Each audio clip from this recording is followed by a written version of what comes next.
Working on waking up. Podcasting first thing in the AM is not what I'm best at, but we're going to do it because that's the only time that I've got today. Welcome to Old Man Squad Fantasy Basketball. I'm Dan Baspris. This show is brought to you by FanDuel and a member of the Believe Podcast Network. Like, rate, subscribe. I asked you guys to hype the video yesterday. I don't know if that did anything, but do it again. If I keep asking, maybe it'll do a thing. It's Thanksgiving week, so there's a lot of weirdness going on right now. So whatever hyping we can get, whatever attention we can get would be fantastic. We've got 10 games to cover from yesterday. Want to dive straight into those because time is short. It's going to be short shows this week all throughout. This Detroit-Indiana game was kind of a weird one where nobody really used their expected top lineups the entire game. Jalen Duren, unfortunately, has hit a little bit of a skid at the free throw line. That's been the big drop-off in his production lately. He's down to number 34. Yeah, I mean, the free throws are starting to take a little bit of a toll. Otherwise, everything's lovely. So not super worried about it. Karis LeVert had 19. I don't care. Tobias Harris played 26 minutes. He's probably a volume guy. And I'm realizing I probably need to come up with some sort of, probably in the Google Sheet eventually. It's not going to be this week when I have no childcare help. Way to categorize these players that are so fringy that they just need to be volume guys. And then there's a category of players that I probably need to figure out how to categorize that I think are head-to-head but not roto guys. I don't know where I'm going to put all this information, but I want to get it to you so that I don't have to repeat it on every show and in every tweet storm or whatever. I can just be like, hey, look at where I've got these guys right now. But anyway, I told you guys Duncan Robinson was about to fall off a cliff with everybody back. That's happening. He's just a three-point streamer, and he didn't even hit that many of those. Isaiah Stewart is a drop now that everybody's healthy. Asar Thompson slowly getting his act together. That's a hold. Danis Jenkins, obviously a drop. Jaden Ivey is a guy that I think probably is going to end up having head-to-head league value, but I don't think he's going to have 9-cat roto value, and that's one of those guys that immediately falls into that category I was talking about. Over on the Pacers side, this was a game where the reserves basically gave them a fighting chance. Jarris Walker had 21 off the bench. Don't care. T.J. McConnell had 16 and 5 off the bench. Don't care. Jay Huff had another decent ball game in only 18 minutes. I do actually care a little bit about that. But we're in this spot now where Isaiah Jackson actually got 24 minutes, which normally should be enough for him. Didn't turn out to be enough in this particular ball game. And I'll be honest with you guys, I don't really know what to do with this Isaiah Jackson, Jay Huff thing that's going on. They both have good fantasy game. They both can put up solid fantasy lines in like 22 minutes a ball game. They're both getting around that amount of playing time lately. It's just that Jay Huff is at 12 points and 3 blocks a night, and Jackson's at 5 and 4 with 2 blocks a night.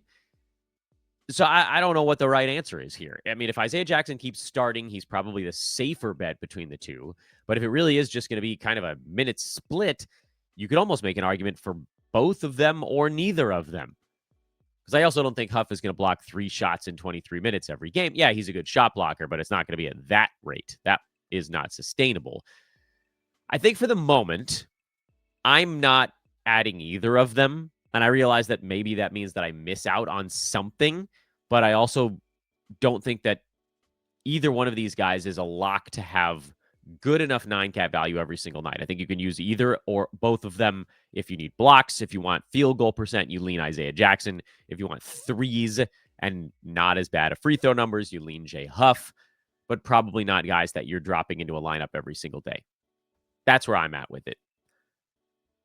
Toronto beat Cleveland. This was kind of a zombie Cavs team. Not entirely zombie because Donovan Mitchell and Evan Mobley were there. Hey, Mobley didn't miss a bunch of free throws, so that was something. But everybody else basically was out. Literally everybody else. So Jalen Tyson had 15 and 9. You knew he was going to have a pretty good game with everybody on the shelf. Lonzo Ball actually survived 34 minutes of this game without getting hurt. That's notable. Not because I think it's going to happen again anytime soon, but because, hey, if he can make it through 34 minutes, then that means that there's a possibility it could happen again. This game was sort of weird in that it was the second half of a back-to-back, but it wasn't like it was a super heavy scheduling time.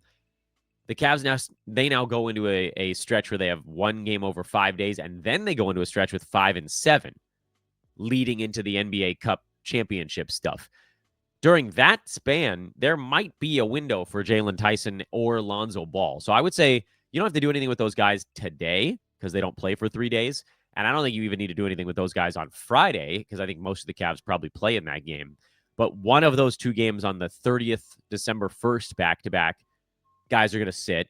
And one of the 2 back-to-backs on the 5th and the 6th of December, guys are going to sit. So keep an eye out, especially, honestly, really all formats because, like, if you got a borderline usable line in 2 or 3 of those games out of Tyson and a good line in 2 of them, that ends up being good enough in head-to-head. And in Roto, you would just bench him for the 3 games where he's not starting. Same story for Lonzo, and use him in the 2 where he's a starter.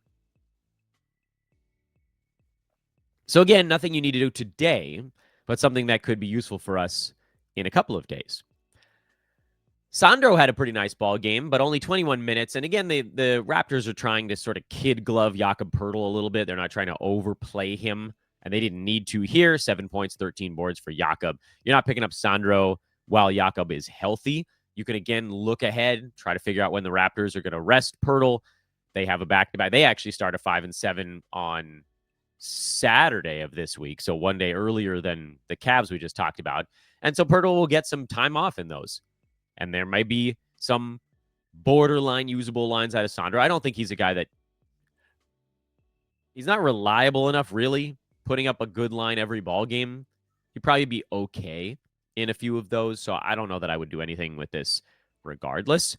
We were also watching this game to see if anybody would pick up the slack for the injured RJ Barrett. And the answer was nope, not really. Jacoby Walter had started, played 24 minutes and did nothing. Jamal Shed had 9 points and 7 assists off the bench.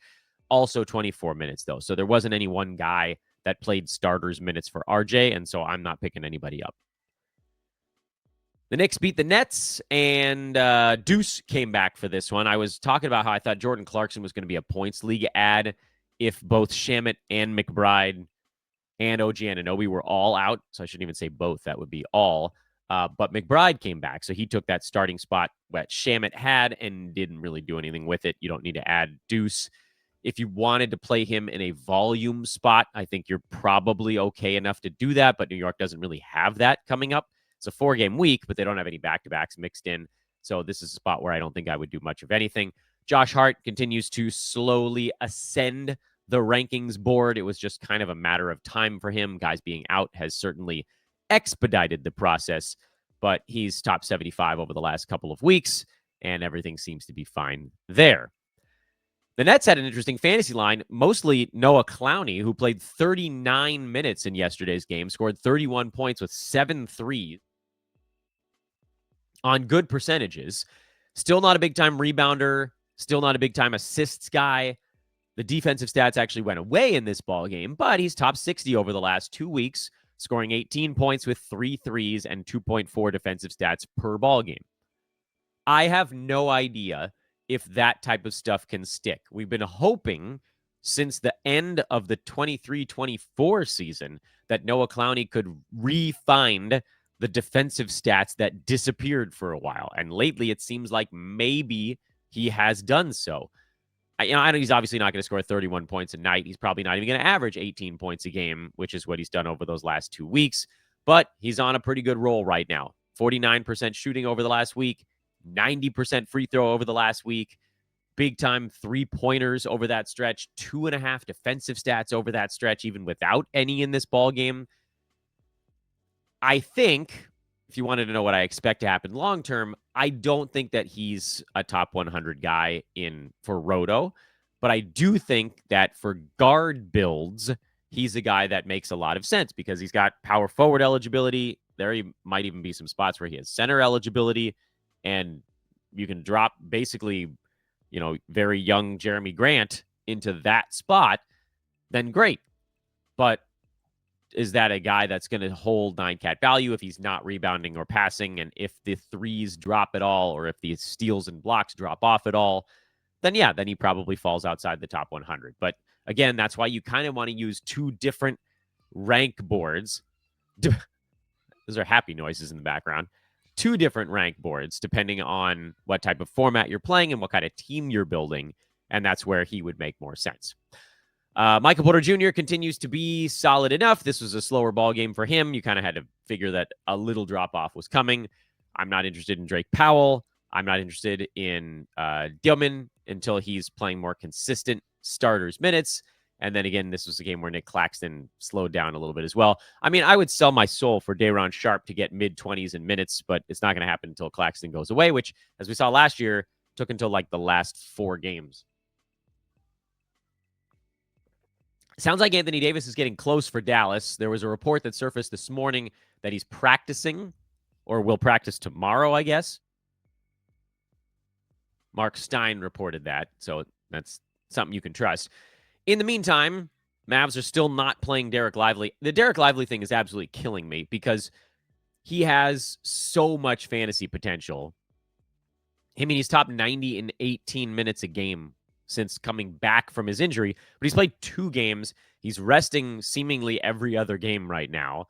He has so much block, field goal percent, defensive stat potential, and he's just not going to get to do it.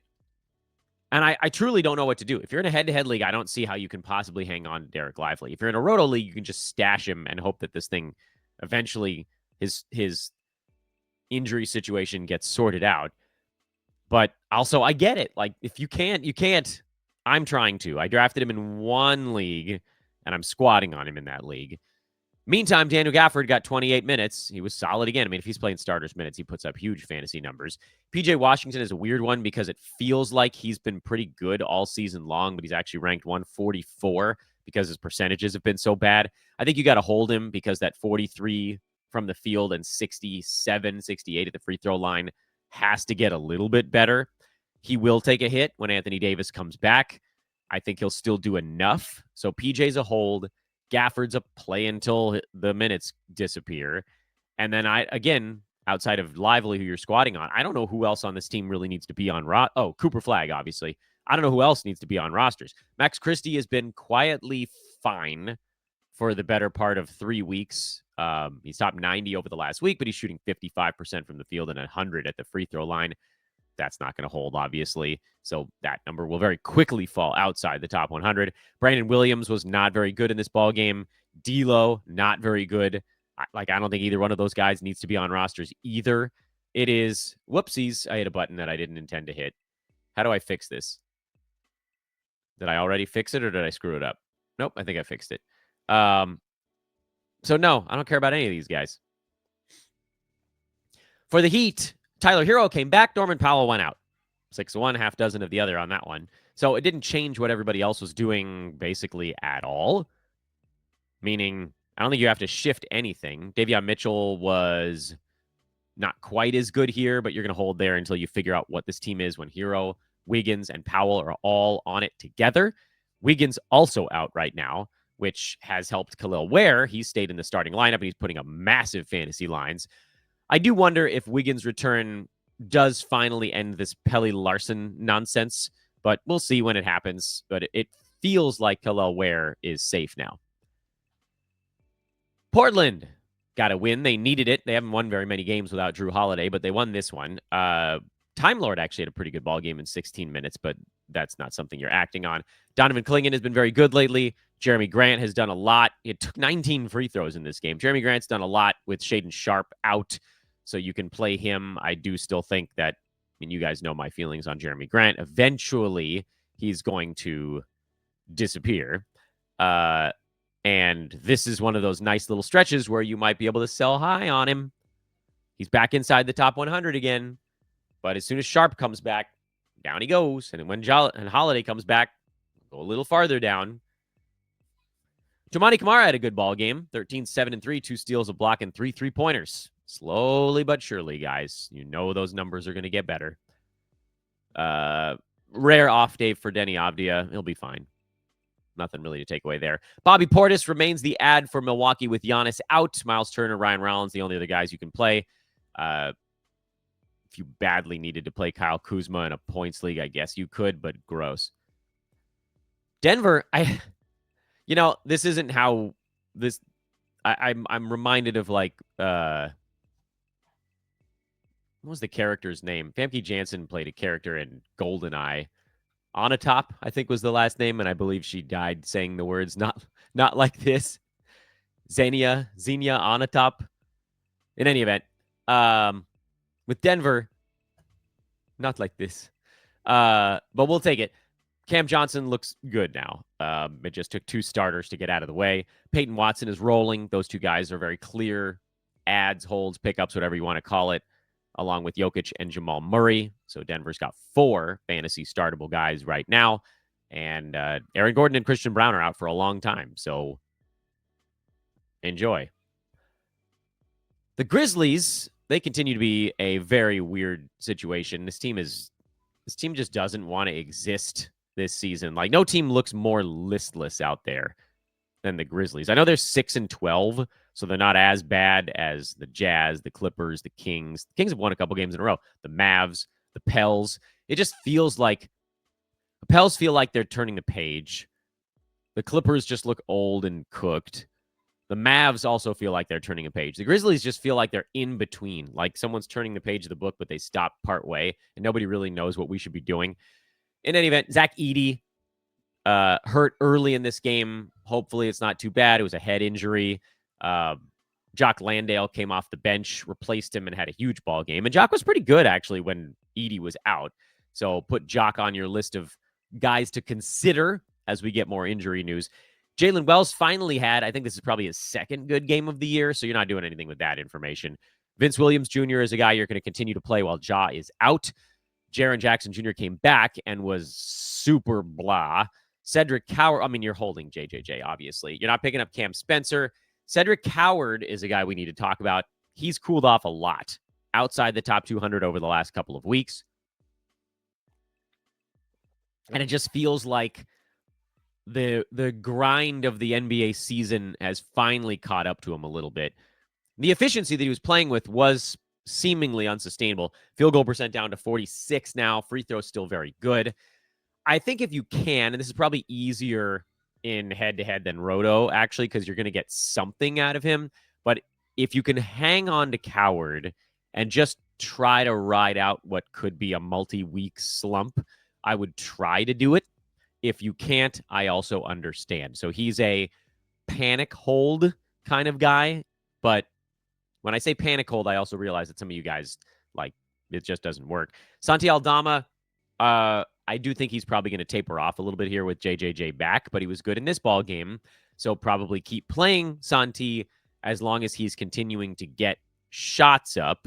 And over the last couple of weeks, he's been really good. So this game was good enough where you're like, yeah, I don't even need to really worry about it. Just keep an eye on it as the team gets healthy. But again, with Edey going down, does that allow Santi to do a little bit more? Not in this one. Landale took 18 shots, but just something to keep an eye on. This is a bad loss for Chicago. I think we kind of knew that the Bulls were going to slow down after their very fast start to the year. I just don't think we knew it was going to be this much.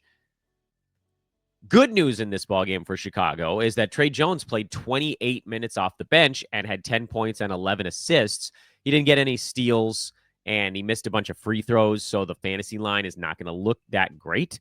But to me, this was enough information, especially in Roto, because, again, I know they're off for a few days, and head-to-head leaguers are like, but I can't. To me, this was enough information to say we should hang on to this dude. He's also kind of on a little bit of a minutes cap, so it's possible that the plan might still be to get Trey Jones up near 29 or 30. And if that's the case, then there'd be plenty of stuff for him. Josh Giddey, Kobe White, those guys both played in this ballgame. Modest Buzelis didn't really. I mean, he played, but did he actually play? If a tree falls in the forest kind of thing. Buzelis is number 99. What did I say right at the beginning of the year? This guy's going to be top 100. So I get it. Now, listen, with Trey Jones, he might fall off. I don't want to miss out on a guy that could be an assists, steals, field goal percent specialist because those guys are hard to find. Also, no Vooch in this game, and I think all of us were like, great, Jalen Smith. No, the Bulls, for some foolish reason, started Patrick Williams at center. What are you doing, Chicago? Don't reinvent the wheel. Jalen Smith came off the bench, had a decent enough ball game in 26 minutes. We wanted more, but we will settle for that. And if Vooch misses another ball game, I would still play Jalen Smith. Also, interesting note here, Ayo Dosunmu, kind of bearing the lead, had 28 points in the starting job. I can't bring myself to trust Ayo. Herter was out also, so that's a guy that would cut into it. Yeah, I mean, with Dosunmu, you need the ball in his hands more, not just as a spot up shooter. And so this to me wasn't quite enough. The New Orleans side was a weird one, and weird is probably not the right word. This is just a situation where you roll with the lineup that's doing stuff. And in this particular game, the lineup that was successful was Yves Missy, Jose Alvarado, Zion, Trey Murphy, Sadiq Bey. Those guys got the big minutes yesterday. Derek Queen did not. You're holding there. Jeremiah Fears didn't really get the big minutes. He's a guy that you're holding in head-to-head only. But we had three big ball games unexpectedly large that we can't really ignore. Number one, no Herb Jones. He's out for a week, although Jordan Poole is now getting close to coming back. But as long as those two guys are out, you can probably start Sadiq Bey. I am not adding Jose Alvarado. I am not adding Yves Missy unless those guys start. As long as Derek Queen and Jeremiah Fears are in the starting lineup, the Missy Alvarado minutes are far too unpredictable. You would need to see them get into that favored pole position kind of thing. And as long as they're coming off the bench, they are not that.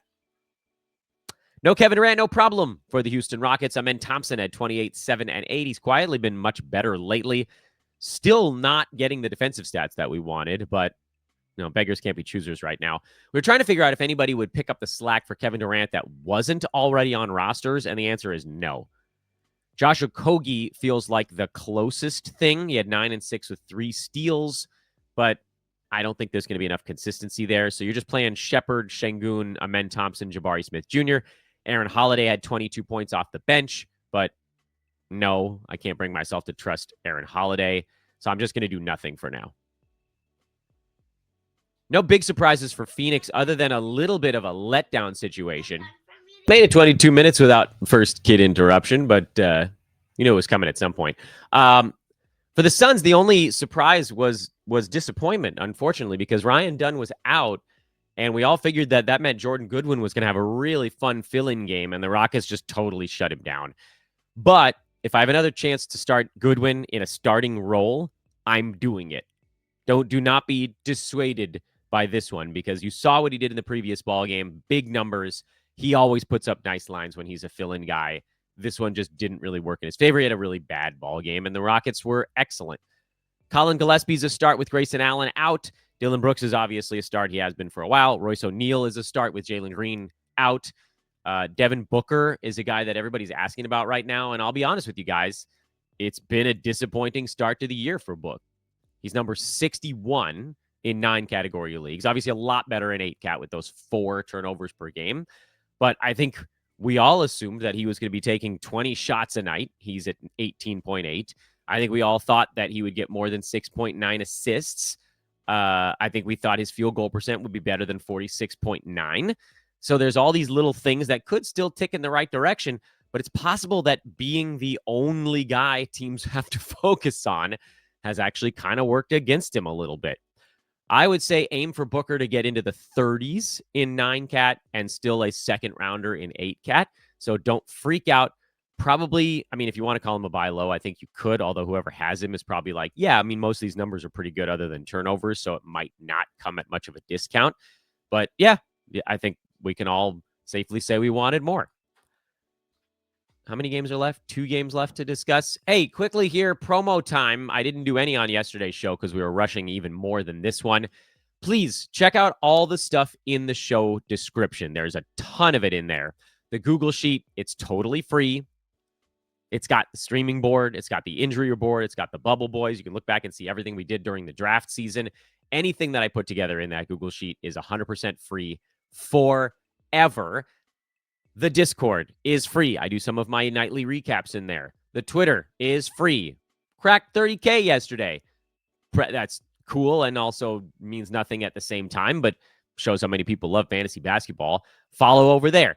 make sure you're subscribed to a podcast, YouTube or iTunes or Spotify or whatever, and drop a 5-star review. And whatever we can do here to keep growing this thing, much appreciated. Also, if you have 99 cents, I would ask you consider becoming a YouTube or a Patreon member. YouTube members, you can get your questions answered a little bit faster than everybody else. If you post on one of the podcasts or the videos, if you're a YouTube member, it'll highlight it and I'll see it sooner. Also, you should be able to get a subscriber pod coming at some point in the very near future, like real near future, hoping to record either on Thanksgiving Day or the day after that with my son. We're just going to talk about silly stuff for a little while. So please check out all that stuff. Again, if you have 99 cents, I know it doesn't sound like it matters at all, but if a lot of you guys do it, then it does end up mattering and it helps keep everything we do free forever and ever and ever. Back to the board. Utah, Golden State. Ace Bailey had 21. That's cool. That's why we've called him a hold in head-to-head leagues. Nurk is a hold despite a down ball game. No other real notes on the Utah side. And no, I don't really think I need Ace Bailey and Roto.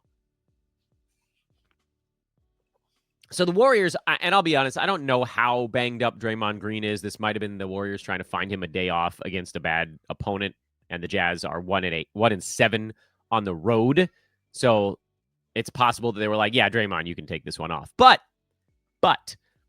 if Draymond misses another one, you might be able to talk me into streaming Quinten Post. He had 9 points, 4 boards, 5 assists, a steal, a block, and a 3-pointer.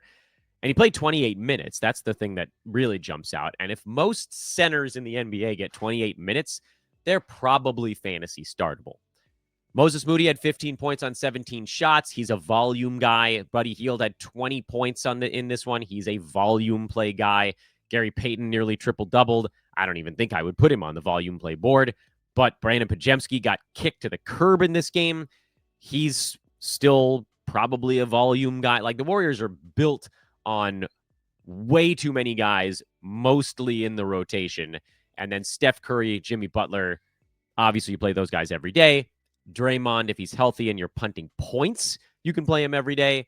But the Warriors are annoying. We need like 3 guys to not be there, and then they'll have to play a tight rotation, but that's not happening. Sacramento, another big win. They've knocked off the Wolves and the Nuggets in these 2 games. That's crazy. This one took overtime to get it done. 0 notes on Minnesota, other than, look, I warned you guys that Julius Randle was going to slowly come down the board. The good news is his games have been good enough that most people probably aren't noticing that he's tapering off. But Randall's 135 in 9-cat over the last 2 weeks. The free throw number's been bad. The field goal number's been bad. The steals and blocks have evaporated. The other stuff is still fine. But, like, you knew he wasn't going to be a first rounder all year. But again, he's only down to number 27 because his games are, like, quietly kind of clunky for 9-cat. So I think if you wanted to sell high, you might still be able to do it. Otherwise, no notes. Kings, I have one very big note, and that note is Keegan. Oh, Keegan. I told you guys, like, he was, how many times during draft season did I scream, Keegan Murray is going to have a monster season? And everybody was like, I don't know, what is he even going to do on this team? Look at what he did on this team. He played 44 out of a possible 53 minutes in this game, which is, again, the most on the team. That's 2 games in a row. He's led the team in minutes played. He got 19 shots up, most on the team, 26 points, 14 rebounds, 3 threes, a steal, a block, 2 assists, good percentages. To me, this year screamed Keegan Murray's going to have to be a big factor for the Kings because they just, like, they have all these weird mismatched pieces, and he's the one guy that can play defense and offense. There's literally nobody else on this team that does both. DeMar, offense. Levine, offense. Monk, offense. Sabonis, offense. Westbrook, I don't know. Sometimes offense. Schroeder, offense. Who's defending anyone? Keegan Murray. He's going to play minutes. He's going to get tons of stuff. Yeah, I mean, it's not going to be this good every day. We can't bank on that. But I said it a bunch of times. I think he has top 60 potential this year, and I still do. Otherwise, Russ, I mean, this is a lot of terrible Russ game. The 4 turnovers and the bad shooting is Russ being Russ. But you got 7-7-7, so he went slot machine mode. I think with Sabonis out, you can play Russ in all formats. When Sabonis comes back, I would dial him back to points leagues only. Precious Achiuwa got 34 bench minutes, but I mean, this is a very meh fantasy line, so I'm not interested in that. Malik Monk's been weirdly hot kind of all season long, but he's still ranked 143, so also meh. Dennis Schroeder had 9 assists off the bench, but meh. Zach LaVine's been terrible lately. He's almost outside the top 100, but I think ultimately he'll be fine. Is it a buy low? I mean, only if you can get him for like a 90 to 100 range guy, because he probably ticks back up into the 70s or 80s at some point. But it's not going to be a great year for LaVine. I always thought he was just going to be kind of like a safe play. And he's still like fine-ish, but not good. DeMar's been actually oddly useful lately. But he's the same kind of player as LaVine. Like, you're going to get some stuff, but not a ton. But the Kings feel much better. They got 2 wins in a row. They're still 5-13, so they're not even sniffing the bottom of the Western Conference actual playoffs. But because the worst 6 teams in the West have been way worse than we expected, they're only a game out of the play-in. So the Kings are going to keep fighting for mediocrity, and that's good news for Keegan Murray, who we drafted everywhere we could possibly get away with stashing him for a few weeks.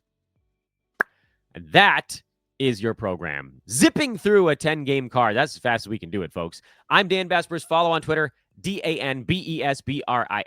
Follow Old Man Squad over there as well if you want our show feed. Adam King dropped a really cool show this morning on our YouTube page with injury expert Jeff Stotts breaking down how many soft tissue injuries are happening in the NBA right now. That's a really fun episode if you want to learn a little bit more about why things are happening the way they are and what we can do about it as fans and as fantasy players more than anything.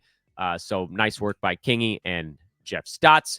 We'll have more stuff on this channel every day. I'm only doing 1 show a day here during Thanksgiving week. There's just not enough available free time. But so I feel like the recap shows are probably the most important to you guys. Thanks for watching. See you guys over on social. We're done.